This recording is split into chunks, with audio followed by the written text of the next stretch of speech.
1 in 3 mortgages are still going to extremely over-leverage borrowers. This is absolutely insane, and we're going to dig into it right now, and then we're going to define this thing called loan-to-value ratio so you can understand just how bad this really is. So let's get right into it here. So nearly 1 in 3 Canadian mortgages are still going to over-leverage borrowers. That is just really insane, but this is what's more insane. Canada's over-leveraged mortgage borrowers are still a big share of the real estate market. Highly indebted households represented 32.1% of mortgage originations in Q3 2022. So even though they're coming back down, as you can see from this chart, it's still like above 30%, which is just absolutely mind-blowing when you really think about the risk that people are taking on board here. And I guess it's people doubling down on their losses. They're thinking that, hey, if we buy another investment property, then we're buying at a cheaper price, and real estate only goes up, right? It only goes up, apart from when you're in one of the world's largest super bubbles and it is imploding. So, I mean, this is what destroys a lot of people right here, is that sort of mentality of buy the dip, all the way to bankruptcy.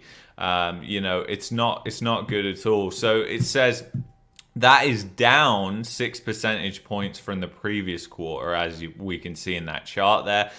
Yes, nearly 1 in 3 mortgages were still going to over-leverage borrowers, even as interest rates ripped higher. And I think that just shows the desperation of these over-leveraged people. And they just are in the belief, they're in the mindset that real estate prices will just go up forever. And this bubble will never pop. And the reality is, it is destined to pop, and it always has been.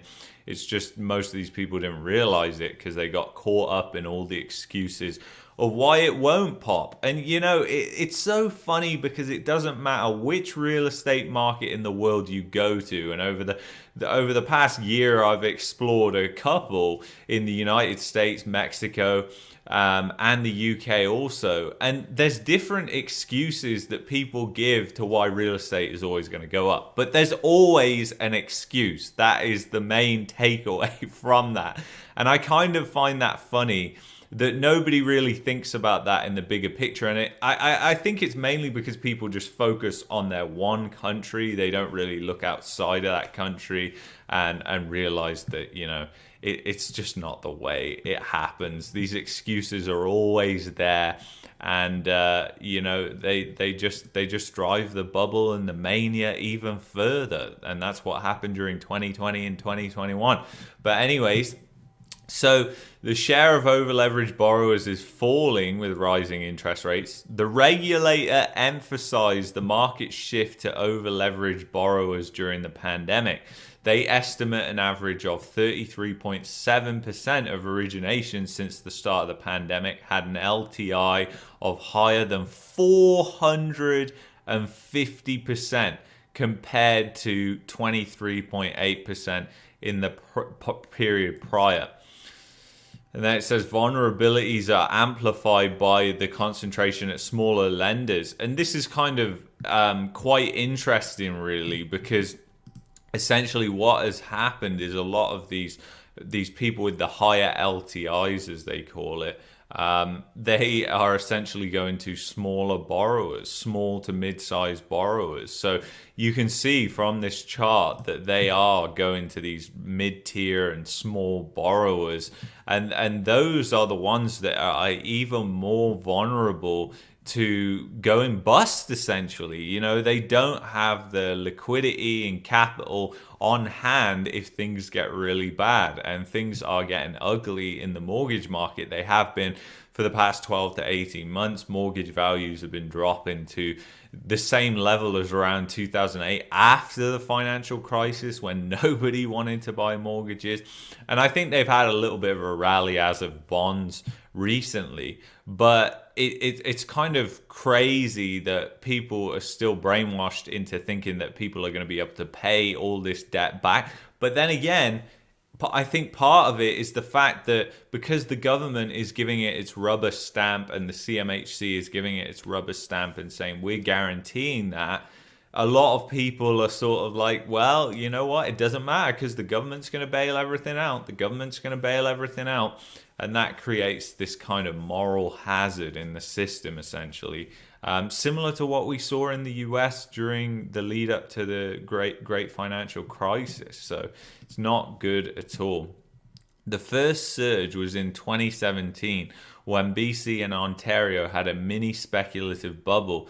The second was during the pandemic when record home price growth was sparked by low rates and investors piled into the market.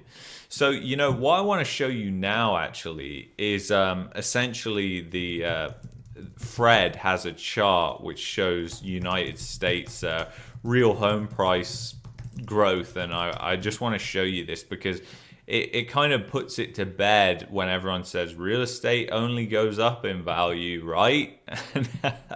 I'm going to show you that right now.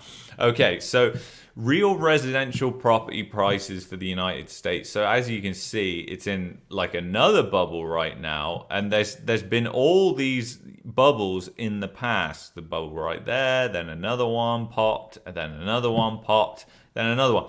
So we always think about this one right here, the 2008 financial crisis, and I think that's really because it's the most recent one and it's the biggest one. So a lot of people think, oh well, that it was a once in a lifetime thing. It never happened before. But as you can see from this very simple chart, it has happened before, and this is adjusted for inflation, the CPI. And you can see that in 1989, when the banking crisis and the stock market collapsed, the housing prices went down.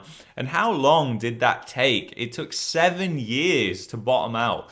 And then the same after the GFC, prices started going down from 2006 all the way to 2012 pretty much. So again, 6 years.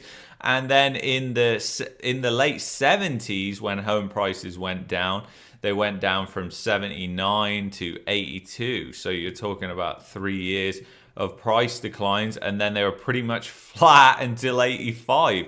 So, these bubbles, they happen time and time again. And I think people think that they're just going to be over so quickly, and everybody's just going to be scooping up real estate bargains really, really fast. And wouldn't we all love that to happen? Wouldn't we all love that situation? But it's just not going to play out like that at all. As you can see from these charts which I've showed you here, you can see clearly that they last a long time. When these busts happen, they last a long time. And as I've said many times, we are clearly in the denial phase of this bubble right now. And when you're in the denial phase of a bubble, guess what? People are going to do things like they're still going to be buying residential property for investment purposes. They're going to be thinking that they're scooping up a bargain, they can refinance, and they're not going to be thinking about any of the consequences of what could happen if the prices just continually go down. And then in 5 years, they're trying to refinance. Because here in Canada, one thing which a lot of people in the United States look at Canada and they're like, wow, that is extremely risky, is the fact everybody is pretty much refinancing every 5 years. And it's funny, when it comes to mortgages right now, I hear a lot of the real estate industry is now saying, hey, you should get fixed rate mortgages. And they were the ones saying, hey, you should get variable rate mortgages during when interest rates were rock bottom and everybody should have been getting fixed rate mortgages. And the thing is, if people are mad enough to enter into the real estate market right now, they have to be extremely careful, because the thing is, if the house price continues to go down for 5 or 6 years, what sort of situation are they going to be in on renewal? A lot of people think because the bank doesn't come out and appraise their house necessarily when they renew their mortgage, that that's not happening in the background. But as people have confirmed who've worked for banks on this channel in prior videos, they have said that no, that is not the case. The bank is still doing it on the back end. They're still appraising your home value. They've got to put a price on the value of all their assets. and liabilities. So essentially they're always doing that. It's just you might not necessarily know about it because they don't have to get your permission to do it. So that can put people in an incredibly just in a bad situation, make a housing bust even worse, and likely will happen, to be honest. That's likely what will draw this out even longer as time goes on.